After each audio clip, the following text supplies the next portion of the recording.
Sometimes in your life you feel as if you were overwhelmed by everything.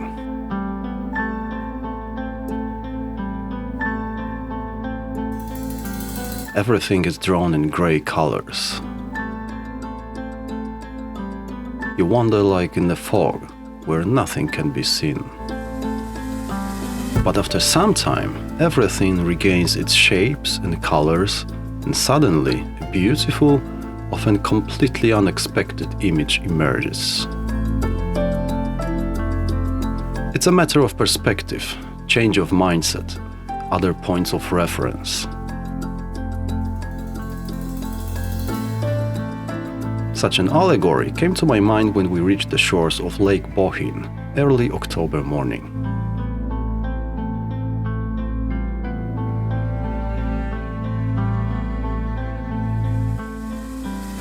It lies in the heart of the Julian Alps, which is the highest and largest mountain range in Slovenia, and at the same time the most southerly part of the Alps.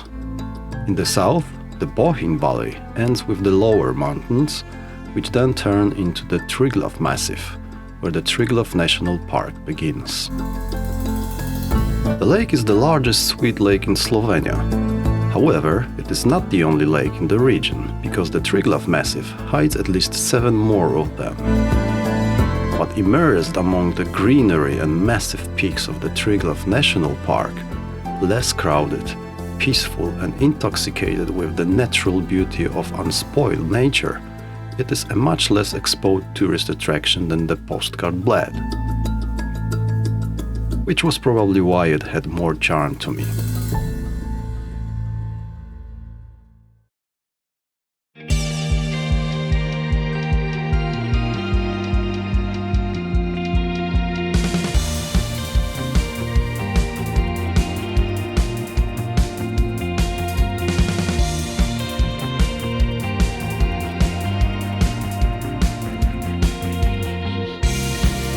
It is hard to imagine a better place to rest after long trekking or struggles with ferradas than crossing the calm surface of the lake in a rented kayak.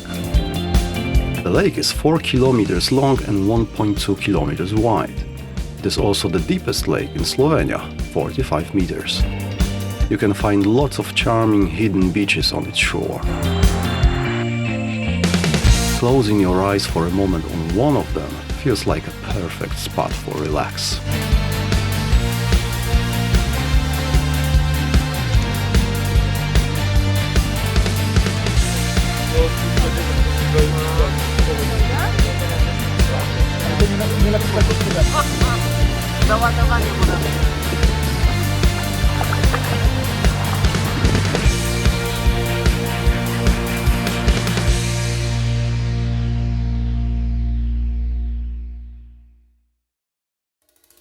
Near the lake, by the river and the Savica waterfall that feeds the lake, there is the Koca pri Savici hut, at altitude 653 meters.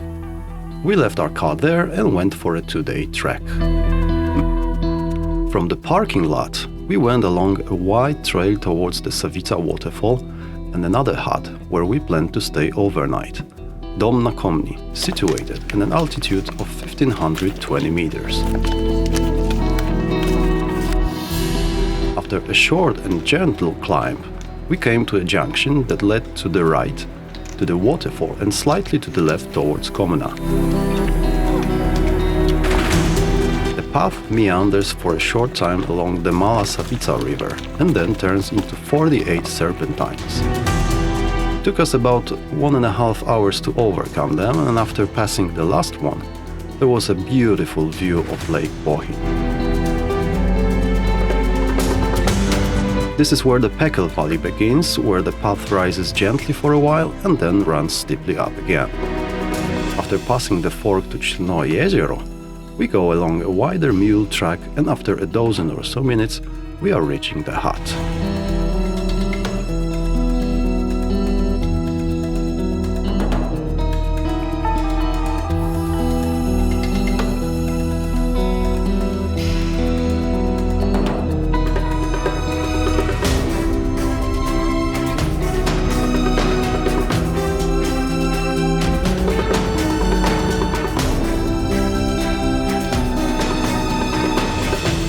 stands on the picturesque eastern edge of the Crno Plateau, which rises steeply above the Bohinj Valley.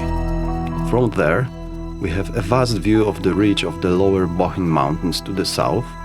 From the west, it extends to the upper part of Wschodnie Konne and the Na Kraju mountain pasture, the Wraca Pass and the Sredni Wierch from the Lanzewica Massif.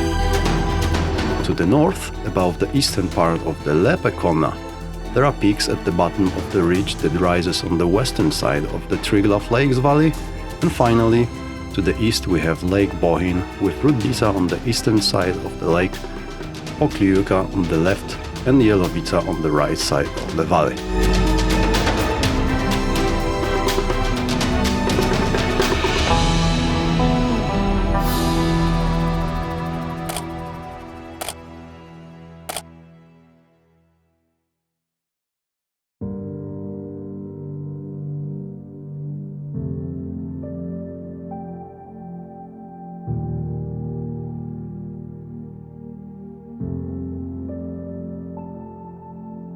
We get up at sunrise and continue our trek. This time, heading towards Koca pri Triglavskie Jezerich.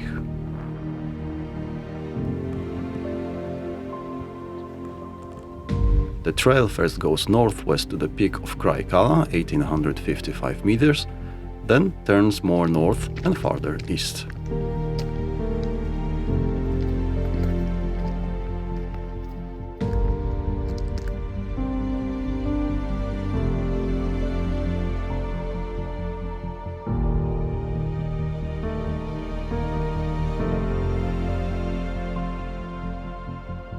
Our first goal are two lakes aptly named Dwojne Jezero, Double Lake, which came from the fact that the lakes merge during the high water level. The lakes are very fragile natural environment and do not swim or wash your clothes or cuttlery by any means. This would introduce too many nutrients and ruin the fragile balance of the lake.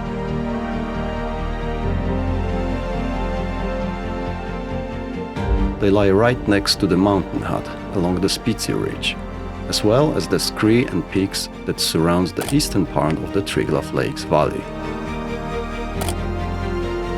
It is worth stopping here for a longer time to enjoy the views.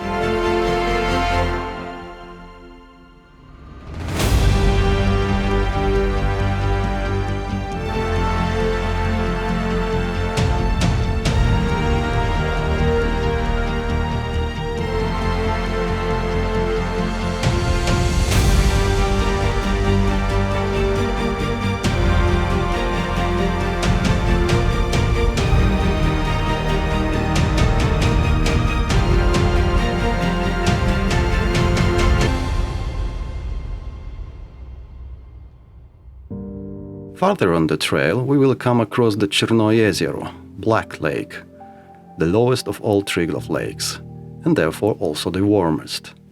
It is 150 meters long and 80 meters wide. It is 6 meters deep. As it lies in a basin surrounded by a forest, it does not offer spectacular views, but the autumn colors, saturated with the afternoon sun, made this place magical.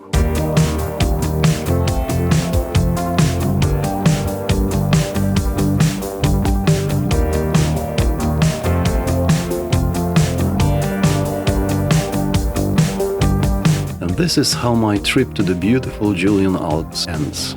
It was an interesting experience, and the ferrata element infected me so much that I would like to continue this type of mountain exploration.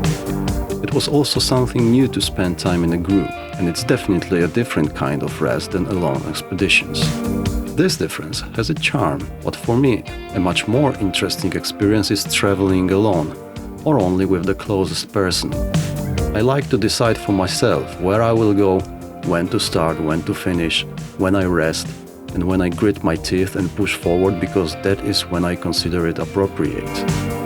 I like to stay in the wild, and that seclusion that allows me to focus more on myself, in which the excess of the stimuli does not distract this attention.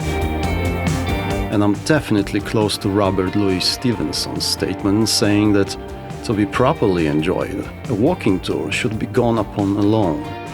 If you go in a company or even in pairs, it is no longer a walking tour in anything but name.